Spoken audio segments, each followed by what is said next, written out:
so that I can learn and build a life for myself. I think money is one word answer. Success and luxury life. Education is something that comes like a mundane in our life. We've seen people doing it for a very long time. Earning money and have a good life. आप अपनी पढ़ाई से क्या चाहते हो? मैं अपनी पढ़ाई से डॉक्टर बनना चाहता हूँ। मैं एजुकेशन से मुझे सरकारी नौकरी करनी। करियर बनाना चाहते हैं, नौकरी पाना चाहते हैं, नौकरी के लिए पढ़ाई कर रहे हैं। मैं भैया फॉरेन में जाके जॉब करना चाहता हूँ। अगर ज्ञान की कोई सीमा नहीं है तो उसको प्राप्त करने का उद्देश्य इतना सीमित क्यों? जिसने भारत और उसकी सभ्यता को अमर रखा, जिसको प्राप्त करने के लिए विश्व भर से जिज्ञासु भारत आते थे, जिसने श्री राम और श्री कृष्ण जैसे युगावतार व चंद्रगुप्त शिवाजी जैसे महान शासक दिए, जिसके कारण भारत ने बिना किसी पर आक्रमण किए अपने संस्कृति व धर्म का विस्तार किया और विश्व गुरु की उपाधि पाई। भारत की उस शिक्षा प्रणाली का उद्देश्य इतना सीमित कब और कैसे हो गया?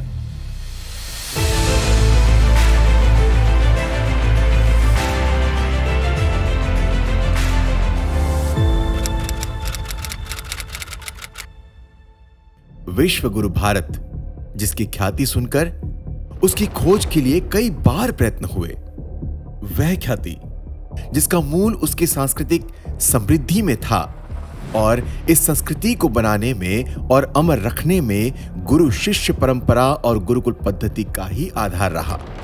पर इस बात को जब विदेशी आक्रांताओं ने जाना तो पहले मुगलों ने बल से गुरुकुल और उसकी संपत्ति को समाप्त करने की कोशिश की, लेकिन उसको जड़ों से ना हिला सके। वहीं अंग्रेजों ने संस्कृति का गहन अध्ययन करने पर पाया कि गुरुकुल प्रणाली को मूल रूप से नष्ट किए बिना भारत पर शासन करना असंभव है। इसलिए 1835 में लॉर्ड मैकॉले ने एक ऐसी शिक्षा प्रणाली का सुझाव दिया जिससे निकलकर भारतीय होकर भी युवा सोच से ब्रिटिश हो और मानसिक रूप से गुलाम बन जाए।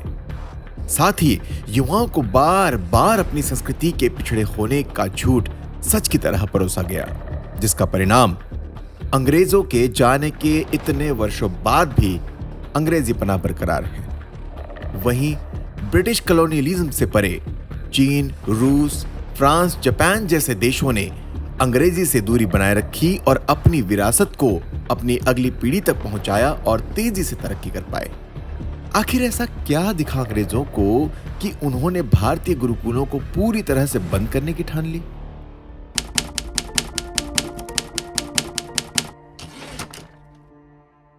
भारतीय गुरुकुल श्रेष्ठ मानवों के निर्माण प्रणाली की पराकाष्ठा, जहां एक विद्यार्थी का संपूर्ण विकास करके समाज और राज्य के लिए समर्पित किया जाता था।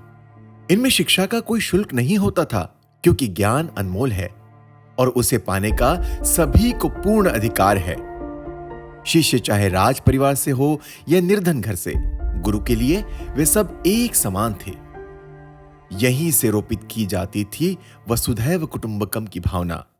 Even the beautiful tree by Dharampal, जो ब्रिटिश लोगों का जो सर्वे है वहाँ, उसमें भी बताया जाता है कि चारों वर्णा जो है उसमें से सबसे ज्यादा around 56 to 60% the students were from the Shudra varna and maximum majority the teachers were gurus were also from this varna. साथ ही जीवन के सर्वश्रेष्ठ उद्देश्य के लिए छात्रों को तैयार किया जाता था। शिक्षा प्राप्त करने का मूल उद्देश्य हम इस श्लोक से जान सकते हैं। विद्या ददाति विनयम विनयात्याति पात्रत्वाधनमाप्नोति धनात् धर्मम ततः सुखम, जिसका अर्थ है विद्या से विनम्रता आती है, विनम्रता से चरित्र निर्माण होता है और चरित्र से संपदा बनती है, जिससे अच्छे कर्म करने पर सुख प्राप्त होता है। क्या आपको नहीं लगता कि ऐसे उच्च उद्देश्य वाली शिक्षा पद्धति की समाज को आज सबसे ज्यादा जरूरत है? पर कैसी थी वो शिक्षा पद्धति? चलिए उसे गहराई से समझने का प्रयास करते हैं।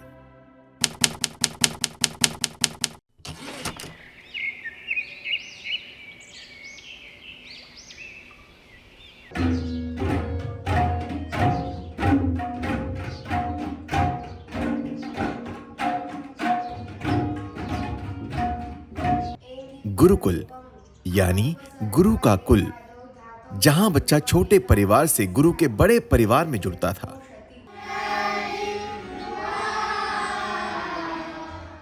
जहां विद्यार्थियों के बीच में अंधाधुंध कंपटीशन नहीं था, जबकि आज की शिक्षा पद्धति में केवल मार्क्स के लिए होड़ है। इसी कारण सुसाइड रेट्स और मेंटल एलिमेंट्स के केसेस हर दिन बढ़ ही रहे हैं।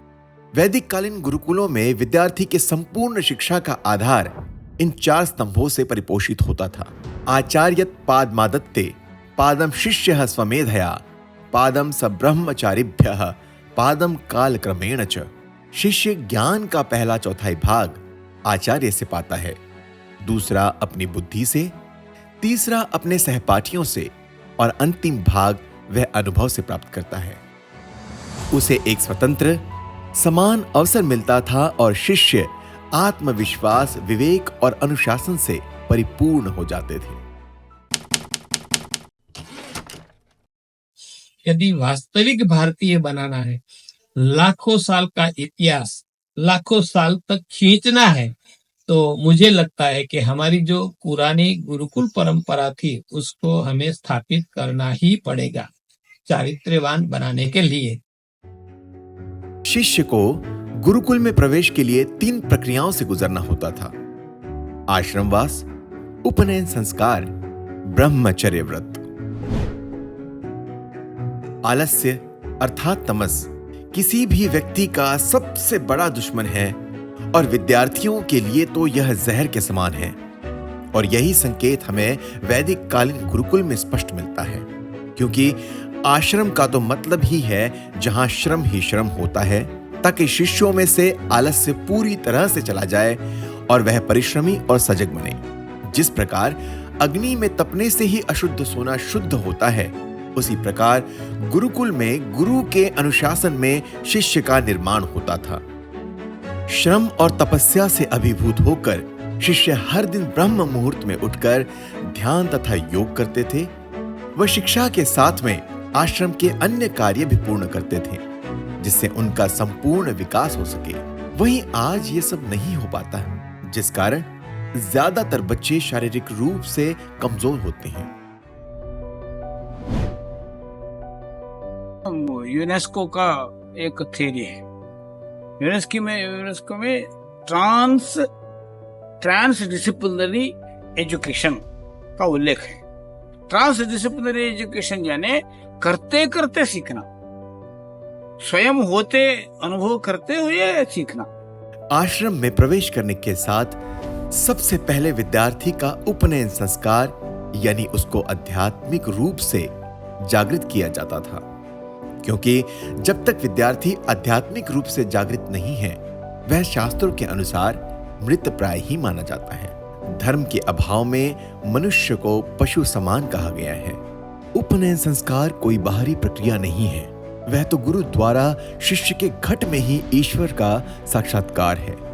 भगवद गीता में कहा गया, ईश्वरः सर्वभूतानां हृदयेषु तिष्ठति। इस पराविद्या को भगवद गीता श्री गुरु ग्रंथ साहिब जी में ब्रह्म ज्ञान के नाम से संबोधित किया गया है।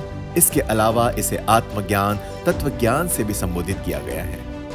यही ज्ञान है जो गुरु शिष्य परंपरा और गुरुकुलों का आधार है और मानव को श्रेष्ठ बनाने का एकमात्र आदि काल से चलता आ रहा मार्ग है। तो ये हम पैसे के लिए नहीं पढ़ते हैं, यहाँ पे हम मतलब ज्ञान के लिए पढ़ते हैं, भगवान को जानने के लिए पढ़ते हैं सब। ब्रह्मचर्य मतलब ब्रह्म सा आचरण करना, चरित्र का महत्व और उसे उच्च कोटि का रखने की प्रतिज्ञा करना। आज की शिक्षा पद्धति में यह भी पूर्ण रूप से लुप्त है। आज शिक्षित लोगों की संख्या तो तेजी से बढ़ रही है, पर क्या चरित्रवान युवा बढ़ रहे हैं? विद्यार्थी तो एक तरफ, आजकल कई शिक्षक भी मर्यादा का उल्लंघन कर देते हैं। जबकि उस समय के शिक्षक समुदाय की बात करें, जैसे आचार्य यानी ऐसे व्यक्ति जो अपने आचरण, अपने ज्ञान, अपने चरित्र में श्रेष्ठ हों, जो कर्म और धर्म दोनों को पूर्णतः समझते हों और जिनका लक्ष्य समाज में ऐसे व्यक्तित्व का निर्माण करना हो जो समाज को बेहतर व उच्च बनाए। इसीलिए आचार्य गुरुकुलों की प्राण शक्ति रहे और राजाओं से भी ज्यादा सम्मानित थे, जैसे आचार्य चाणक्य, गुरु विश्वामित्र, गुरु पतंजलि, ऋषि चरक, गुरु सांदीपनि इत्यादि। पर आज ऐसे व्यक्तित्व की खोज ही नहीं की जाती है।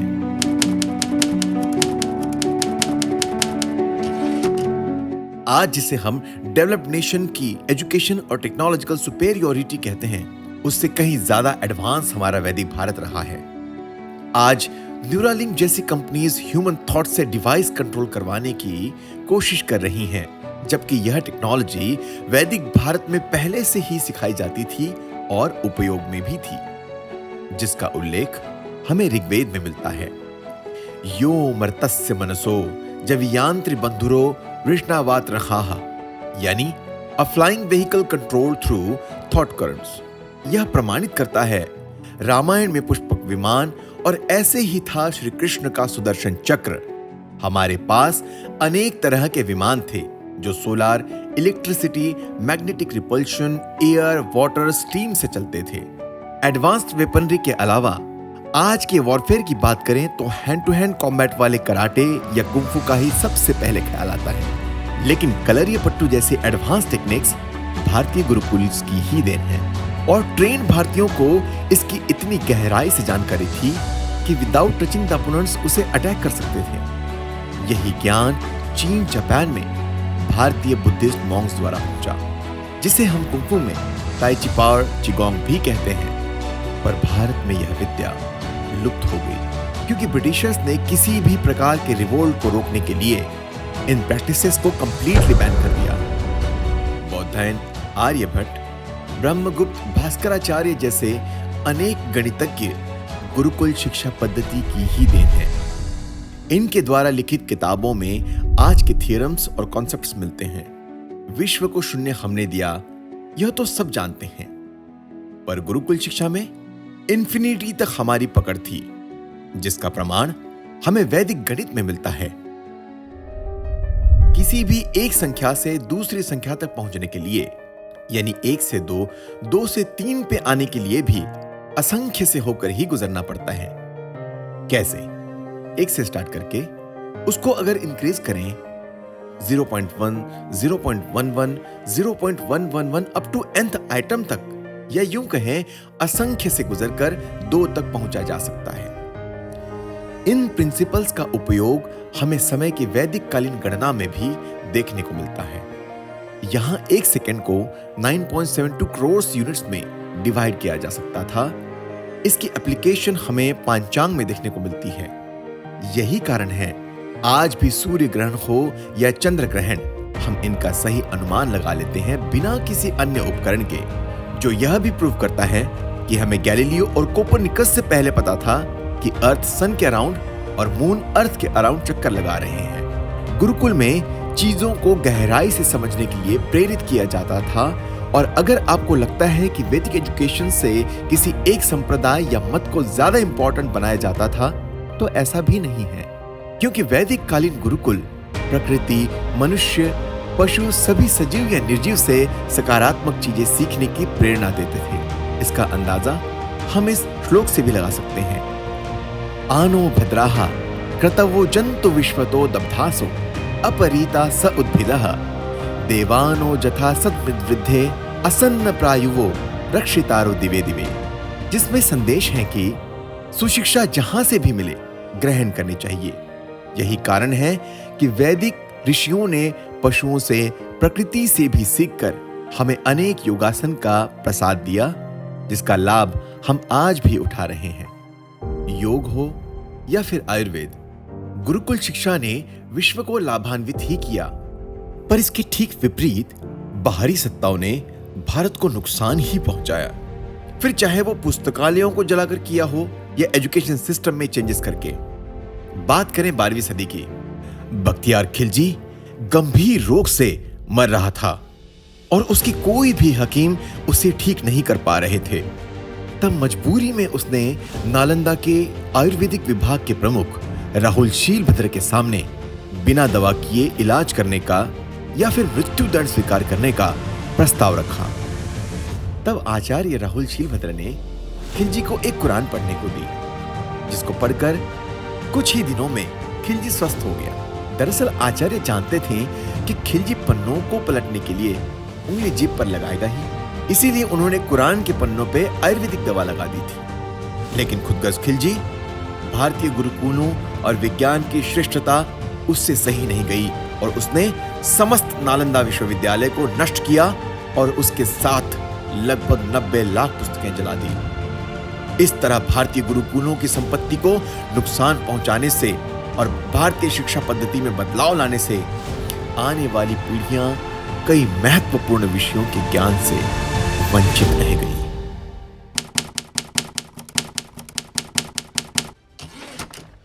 ये रिकॉर्डेड हिस्ट्री है। इवन चाइनीज जो ह्यूएनसांग, फाहियन, ये लोग आए थे तो ह्यूएनसांग ने ये रिकॉर्ड किया है कि किस तरह से नालंदा यूनिवर्सिटी में about 100 group discussions every day. तो आप इमेजिन कर सकते हैं रोज क्या होता था।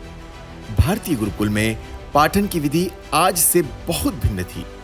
आज जहां सबको एक जैसे विषय ही पढ़ाए जाते हैं, वहीं उस समय सभी विषय अनिवार्य नहीं होते थे, बल्कि शुरुआत में ही विद्यार्थी की रुचि और आवश्यकता को समझकर उसके अनुरूप विषयों का चयन किया जाता था, जिससे शिष्य भी उत्साहित रहते थे। वे आचार्यों द्वारा दी गई शिक्षा को सीधा अपने मस्तिष्क में ही संग्रहित किया करते थे। इसी श्रुति स्मृति के द्वारा भारतीय गुरुकुल ज्ञान हमारी संस्कृति का भाग बन गया।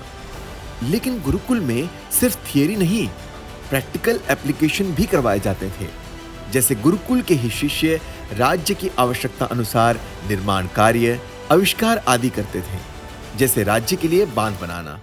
और गुरुकुलों में शास्त्रार्थ को भी बड़ा महत्व दिया जाता था, जिसमें विद्यार्थी विभिन्न विषयों पर मंथन करते थे, डिबेट नहीं। इन चर्चाओं का मुख्य उद्देश्य ज्ञान की गहराई को जन जन तक पहुंचाना था, ताकि कोई भी कुएं का मेंढक ना बने। यानी गुरुकुल सर्वाइवल ऑफ फिटेस्ट नहीं था, बल्कि मेकिंग फिट फॉर सर्वाइवल था। गुरुकुल शिक्षा पद्धति विद्यार्थी को सिर्फ धन संपदा कमाने लायक बनाने तक सीमित नहीं थी, बल्कि उसका उद्देश्य नर से नारायण बनाना था। इसका प्रमाण हमें उनके कन्वोकेशन समारोह से मिलता है, जिसमें गुरु याद दिलाते थे कि रोटी तो तुम कमाओगे ही, पेट तो तुम भरोगे ही, पर याद रखना, जो कुछ करना इंसान बने रहना। कुछ इंस्टीट्यूशंस ने इस संदेश को देना आज भी प्रारंभ किया है। इसलिए आज के युग में चरित्रवान पुरुष, चरित्रवान नागरिक तैयार करने के लिए गुरुजन पहले चारित्र्यवान होना चाहिए, चरित्रवान होना चाहिए, ज्ञानी होना चाहिए, सज्जन होना चाहिए और भगवत प्रति आस्था वाला होना चाहिए। ये भारतीय संस्कृति को टिकाए रखने का सबसे पहला साधन है। पर पहले यह केवल एक संदेश मात्र नहीं था, बल्कि इसको शिक्षित करते समय ही शिष्यों में रोपित किया जाता था। अगर आज के परिवेश में देखें तो भले ही देश में शिक्षित वर्ग का स्तर 77% पहुंच गया है, पर समाज में कुरीतियां, विकार, अपराध यह कम नहीं हो रहे। साथ ही वर्तमान शिक्षा पद्धति ने हमारे युवाओं को इतना इनइफेक्टिव कर दिया है कि आंकड़ों के अनुसार केवल 45% फ्रेशर्स ही एम्प्लॉयबल माने जा रहे हैं। इसीलिए स्वामी विवेकानंद जी ने कहा, जो शिक्षा पद्धति एक आम इंसान को जीवन के संघर्ष के लिए तैयार न कर सके, जो चरित्र का निर्माण न कर सके, जो दान की भावना ना जगा सके और जो साहसी ना बना सके, उसके होने का क्या लाभ। उस स्वर्णिम काल को फिर से लाने के लिए सिर्फ नए गुरुकुलों का निर्माण काफी नहीं है। संपूर्ण क्रांति तो तभी आ सकती है जब हम उसी काल की व्यवस्था को आज के परिप्रेक्ष्य में पुनः स्थापित कर सकें। भारत में लगभग 9 लाख से ऊपर सरकारी और लगभग 6 लाख प्राइवेट स्कूल्स हैं। आक्रांताओं के आने से पहले भारत में लगभग 7 लाख से ऊपर गुरुकुल हुआ करते थे, लेकिन आज गिने चुने भी नहीं रह गए हैं। हम इसकी शुरुआत आज के ही स्कूल्स, कॉलेजेस को गुरुकुल पद्धति में परिणित इस प्रकार से कर सकते हैं कि पाठ्यक्रम में ही वेद, उपनिषद, रामायण, महाभारत, इंडिक रिलीजन्स को सम्मिलित कर दें। एक सेंट्रलाइज्ड बॉडी की डिमांड करें जो वैदिक स्कॉलर्स से युक्त हों और उनके सुझाव से गुरुकुलों का विस्तार करें। समाज खुद ऐसा डिमांड पूल क्रिएट करें जिससे निवेशक गुरुकुल शिक्षा पद्धति में निवेश करें। माता पिता ही गुरुकुल पद्धति को प्राथमिकता दें। भगवत गीता का ऑप्शन नहीं, एडॉप्शन होना चाहिए। ऐसे आचार्य गुरु की खोज की जाए जो आज भी शास्त्र सम्मत तरीके से उपनयन संस्कार यानी आत्म जागृत करवा पाए, जिससे शिक्षा प्राप्ति की प्रक्रिया परिपूर्ण हो सके। शुरुआत अगर भारत से ही करें, जो भी समस्याएं हम आजकल देख रहे हैं, जैसे crime against women, drugs intoxication, freebies, terrorism, किसी भी प्रकार का फैक्शनिज्म, इन सब समस्याओं की जड़ वैदिक कालीन गुरुकुल शिक्षा का अभाव ही तो है। क्योंकि विद्या के लिए तो कहा गया है सा विद्या या विमुक्तये, यानी विद्या प्राप्ति का लक्ष्य तो विकारों से मुक्ति है, सही का ज्ञान कराना है और हमें आत्मिक रूप से स्वतंत्र बनाना है। जब देश में फिर से विद्या प्राप्ति का यही लक्ष्य बन जाएगा, जब आचरण और ज्ञान के लिए आचार्यों को खोजा जाएगा, तभी भारत अपनी सनातन गरिमा को वास्तव में प्राप्त करेगा। एक क्रांति भारत को विदेशी आक्रांताओं से मुक्त कराने के लिए लाई गई थी। एक क्रांति अब हम भारत को कॉलोनियल शिक्षा पद्धति से मुक्त कराने और गुरुकुल स्वराज फिर से लाने के लिए छेड़े, ताकि भारत को विश्व गुरु की पदवी पर पुनः स्थापित किया जा सके। भारत माता की सदा ही जय।